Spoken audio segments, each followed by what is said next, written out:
Hello, I wanted to teach you guys a little bit about me. First of all, my name is Kirby Younger. I am entering my 5th year as an educator. My first 2 years were spent with the Omaha Public Schools as a second grade teacher. My last 2 years were spent as a fourth grade teacher in the DeSoto School District. Next year, I will begin the journey as a librarian media specialist in my current school. I graduated from K-State. Just a few fun facts. I love reading. I have a Dalmatian that I love a ton. I grew up in a family of educators, so education kind of came naturally to me. And finally, I am so ready to be back in a classroom with students. According to Bobby Moore, he just talked about what mindsets, dispositions, and practices mean to him.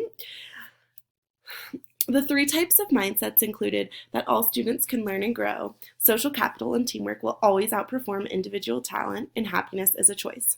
In my opinion, in order to be an effective educator, you must agree with each of these mindsets. The 5 types of dispositions include confidence, risk taker, indecisive, sense of humor, empathetically assertive, and learner. In my opinion, I think I have these 5 positive in my opinion, I think having these 5 positive dispositions will greatly affect leadership. The 3 types of practices include focusing and prioritizing. This includes the ability to say no and stay on task for any given project. Examining feedback and data. This is an area where I personally struggle a lot. Emotional intelligence.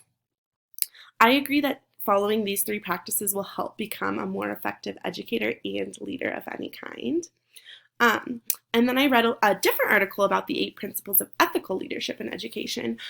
These include personal courage, public interest ahead of self, self-control, self-discipline, and integrity, task and employee-centeredness, recognizing talent, requiring high ethics from everyone, sensitivity and understanding, and finally, inclusiveness.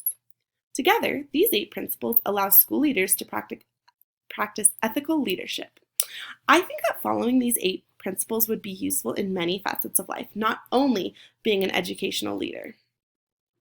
Some of my personal reflections, I really enjoyed reading about Moore's article and his opinions on dispositions, mindsets, and practices.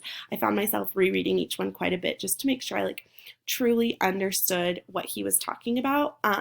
Many of the things he said rang true for how I effectively choose to lead my classroom on a daily basis.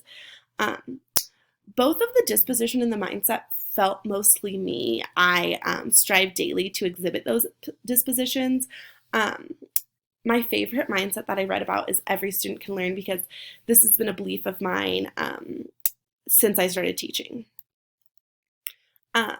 When I looked at both of the articles, I got really what am I doing well, but what can I also do better?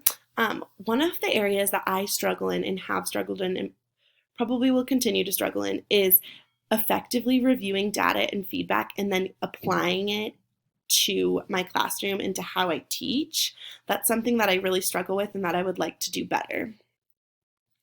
And then finally, being able to support students. I think that adhering to these different dispositions, mindsets, practices, and principles will make a significant impact on students for 3 reasons. 1, you're effectively modeling what positive leadership should look like, and students learn by example. 2, students will know that you care about them and want them to succeed when you model these. And finally, students will create better relationships with one another by adhering to the same dispositions, mindsets, practices, and principles. And here are my references.